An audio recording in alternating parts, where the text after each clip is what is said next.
Kill 'Em All is the debut studio album by heavy metal band Metallica. It was released on July 25, 1983 through the independent label Megaforce Records. Metallica began by playing shows in local clubs in Los Angeles. They recorded several demos to gain attention from club owners and eventually relocated to San Francisco to secure the services of bassist Cliff Burton, rest in peace. The group's No Life Till Leather demo from 1982 was noticed by the head of Megaforce Records, John Zazula, who signed them and provided a budget of $15,000 for the recording. The album was recorded in May with producer Paul Cerrito at the Music America Studios in Rochester, New York. It was originally titled Metal Up Your Ass, with cover art featuring a hand holding a metal dagger, emerging from a toilet bowl. The band was asked to change the name and the artwork, as distributors feared that releasing an album with such an offensive title and artwork would diminish its chances of getting released or any success. Metallica promoted the album on the 2-month co-headlining tour Kill 'Em All for One, with English metal band Raven in the US. The album includes 2 singles, Whiplash, track 6, and Jump in the Fire, track 4. Although the initial shipment was 15,000 copies in the United States, the album sold 60,000 copies worldwide by the end of Metallica's 7 Dates of Hell European tour in 1984. And get this, the album didn't enter the Billboard 200 until 1986, when it peaked at number 155, following the band's commercial success with his third album, Master of Puppets. The 1988 Elektra reissue peaked at number 120. Kill 'Em All was critically praised at the time of its release and since has been regarded as a groundbreaking album, for thrash metal, of course, as of its precise musicianship, which fused new wave of British metal riffs with hardcore punk tempos. It was also retrospectively placed on a few publications' best album lists.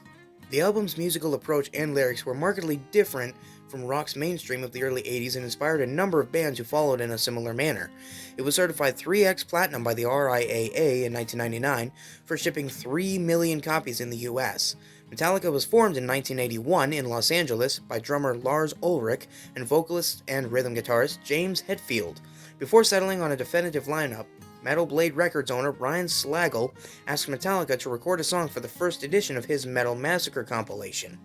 They chose the album's opening track, Hit the Lights, from Hetfield and his childhood friend Ron McGovney's previous band Leather Charm. They didn't last long, and recorded it with Hetfield on vocals, McGovney on bass, and temporary guitarist Lloyd Grant. The band's first lineup featured Hetfield, Ulrich, McGovney, and guitarist Dave Mustaine, who was acquired through a newspaper ad. The band practiced in McGovney's garage and looked for gigs at local clubs. Metallica's first show was on March 14, 1982 at the Radio City in Anaheim. The 9-song setlist consisted of 2 originals, Hit the Lights and an unfinished version of Jump in the Fire from Mustaine's earlier band Panic, and covers of new wave of British heavy metal bands such as Diamond Head, Blitzkrieg, Savage, and Sweet Savage. The gig didn't go as planned, as Mustaine had issues with the guitar distortion pedal and even broke a string during a song. Metallica's second show was 3 days later on St. Patrick's Day at Hollywood's Whiskey A Go-Go, opening for the band Saxon. Although Motley Crue was scheduled to open the show, the band canceled due to its growing popularity. Metallica recorded a 3-song demo to persuade the venue's management to allow them to open for Saxon. Their third concert was in April of 1982, which was where they premiered The Mechanics, a song written by Mustaine during his tenure with Panic. Mustaine interacted with the fans at Metallica's earliest shows, as Hetfield was shy. To gain attention from club owners, Metallica recorded the Power Metal demo in April 1982, which featured Motor Breath, track 3, in addition to the already performed originals. The logo, displaying the band's name with the first and last letter drawn larger with sharp serifs and italicized, was designed by Hetfield. The No Life Till Leather demo was recorded in July 1982, and it created a buzz in the underground tape trading circles. No Life Till Leather featured a re-recorded version of the opening track Hit the Lights, which appeared on the second pressing of Metal Massacre, in addition to 2 new songs like Phantom Lord, track 7, Seek and Destroy, track 9, and Metal Militia, the album's closing track. The recording and mastering was financed by Kenny Kane, owner of the punk label High Velocity, and distributed by Ulrich and his friend Pat Scott. Due to tensions with Mustaine, McGovney left the band in December that year. Ulrich was impressed by Cliff Burton's performance with Trauma at the Troubadour in West Hollywood and offered to let him join the band. Burton joined the band on the condition that Metallica would have to relocate to the San Francisco area. Moving to El Cerrito in February '83, the band stayed and rehearsed at Exodus manager Mark Whittaker's house, which they dubbed the Metallica Mansion. They intended to record the album in Los Angeles on Slagle's independent label on a budget of $8,000.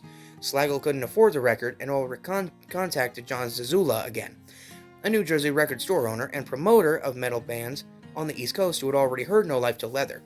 Metallica rented a U-Haul truck and drove to New Jersey in late March, and upon arrival, allowed Zazula to sell copies of the demo to help him create Megaforce Records, as no label wanted to finance the album's recording.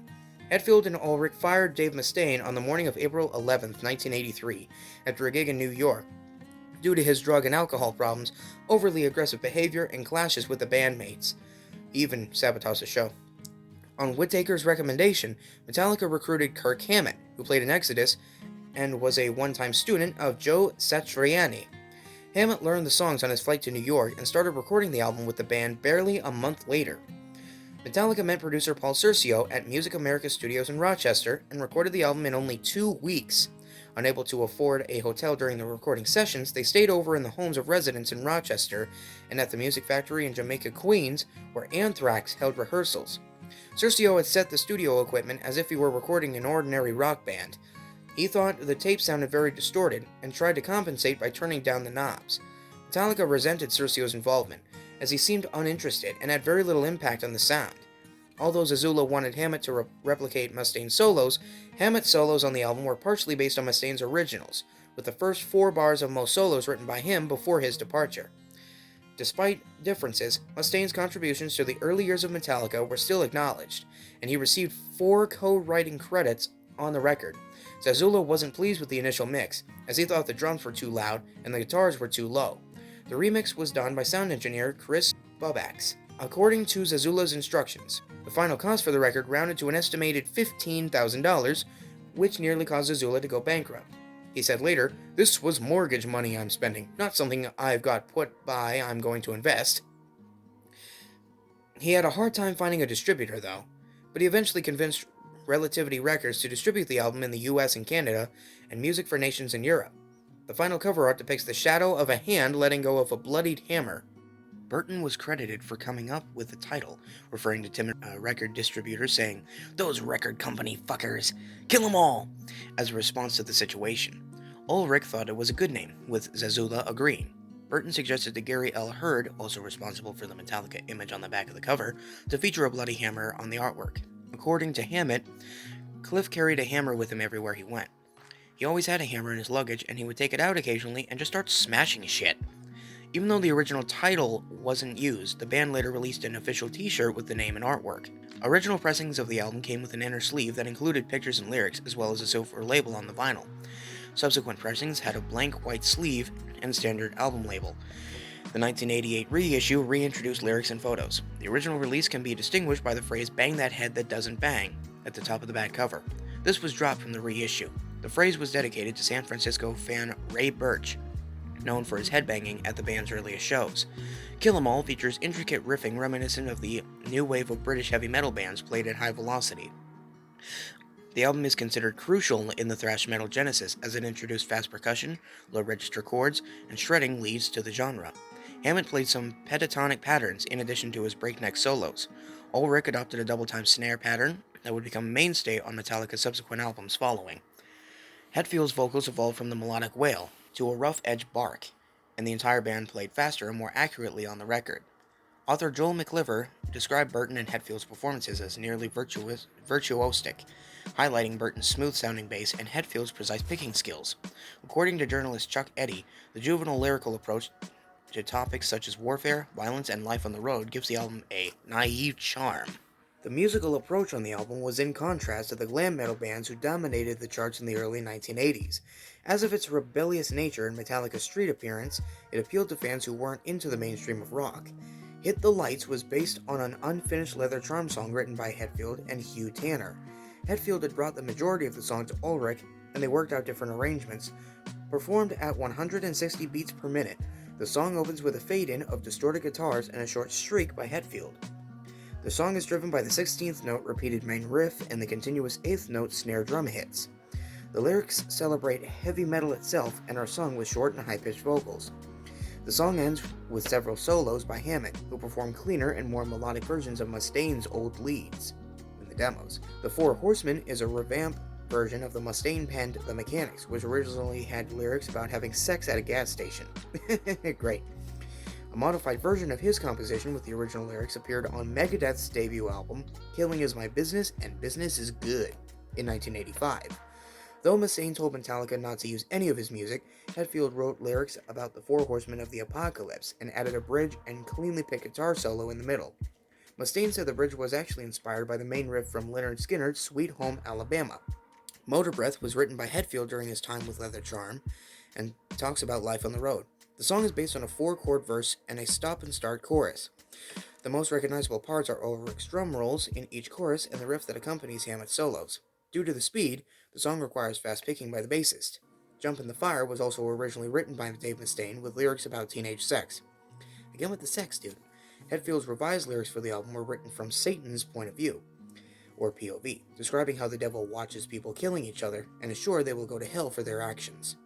The song was released as a single in the UK in February of 1984 to promote a UK tour with Venom. The single featured Phantom Lord and Seek and Destroy as live tracks, though they were actually studio recordings with fake crowd noise dubbed over them. The single's cover art featured an oil painting titled The Devils of D-Day, created by artist Les Edwards in 1978.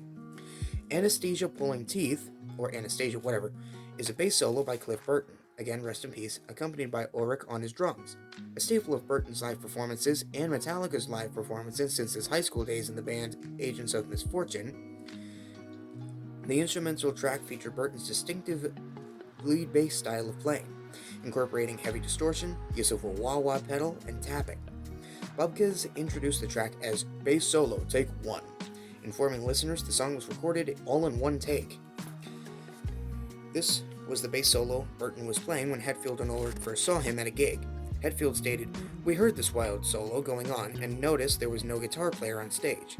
We were both counting the strings and finally turned to Lars and said, 'Dude, that's a bass!'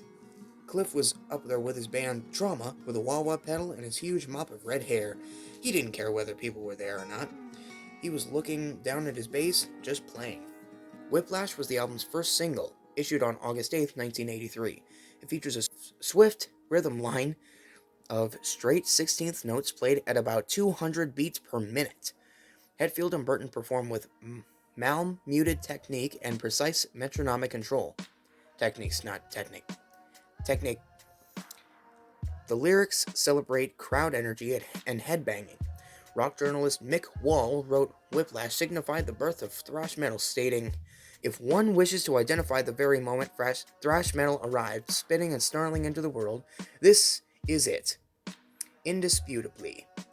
Phantom Lord is a lyrical nod to devilry. The song begins with a synthesized bass drone and contains a middle section with clean, arpeggiated guitar chords. Written by Mustaine, its central riff is in new wave of British heavy metal fashion. No Remorse is a mid-tempo song which suddenly accelerates its speed in the 5th minute. The song is about not feeling any form of remorse or sense of repentance in battle. Seek and Destroy was inspired by Diamond Head's song Dead Reckoning, and is the first song Metallica recorded during the Kill 'Em All sessions. Hetfield wrote the main riff in his truck outside an LA sticker factory where he was working. Due to its simple one-line chorus, the song became a staple in Metallica's live shows and is a crowd sing-along. The song speeds up halfway during the bridge, then returns to normal for the final verse and chorus. Metal Militia is the final track on the album, and it's one of the fastest songs they've recorded. It's about heavy metal's way of life and non-conformity. Dave Mustaine composed the main riff, which emulates a marching army. The song ends with sounds of stomping feet and bullets ricocheting in a fade-out. The album received critical acclaim. Bernard Doe of Metal Forces described the album as one of the fastest and heaviest albums ever recorded, and remarked the album is not for the faint-hearted. Greg Codd of the Chicago Tribune acknowledged it as the speed metal prototype, but felt the lyrical replication of Judas Priest and the Misfits kept the album short from becoming a classic.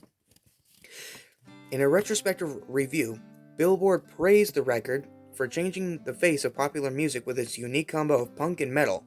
AllMusic's Steve Huey called it the true birth of thrash. He praised Hetfield's highly technical rhythm guitar style and said the band was playing with tightly controlled fury, even at the most ridiculously fast tempos. Rob Kemp, writing in the Rolling Stone album guide, credited the album for consolidating punk and heavy metal scenes, but felt that apart from Seek and Destroy and the instrumental Anastasia Pulling Teeth, most of the album had the band trying to look tough, over-enthusiastic but unfinished riff-based songs.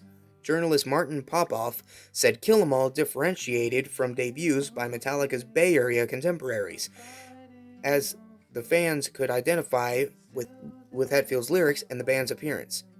Spin's Chuck Eddy considered the album the inception of the extreme metal mania of the early 80s. He noted the album didn't receive much critical praise at the time of its release, but said that it aged well and opened the doors for the less commercially successful bands. Although McLiver credits Venom's debut album Welcome to Hell in 1981 as the first true thrash metal album, he acknowledged Kill 'Em All as a major influence on the flourishing American heavy metal scene. Despite its less-than-perfect production, Loudwire's John Wiederhorn, I think that's how you pronounce that, said that the record sounds like an influential slice of history and stands on the same level as classic albums by bands such as Black Sabbath, Iron Maiden, and Judas Priest. Due to the label's financial restrictions, the album was pressed in batches of 500 copies. It sold 17,000 copies in the US by the end of the year that it was originally released. Similarly to punk rock acts, Metallica promoted its material through the tape trading network and independent music magazines such as Metal Forces in the UK and Metal Mania here in the US. And in 2016, the album was remastered and reissued as a limited edition deluxe box set with an expanded track listing and bonus content. The deluxe edition set includes the original album on a vinyl and CD, a picture disc with the original Jump in the Fire single track list, 4 CDs of interviews, rough mixes and live recordings from 1983 to 1984, and a DVD of a live concert in Chicago. And I gotta tell you, folks, if this album killed it, then it paved the way to Metallica's rise to fame. Now, before I go, I do want to say this. It seems to me that people should realize just how much time and effort and how much sweat, blood, and tears really went into making a record like this. Because this was groundbreaking for the time. I mean, Metallica wasn't the first thrash metal band, but it really, really helped to get the genre up out of the ground and just up into the fucking stars. And this isn't the only Metallica album that I will be discussing the history of. Oh no. The next time that I talk about Metallica, we will be going over their second album.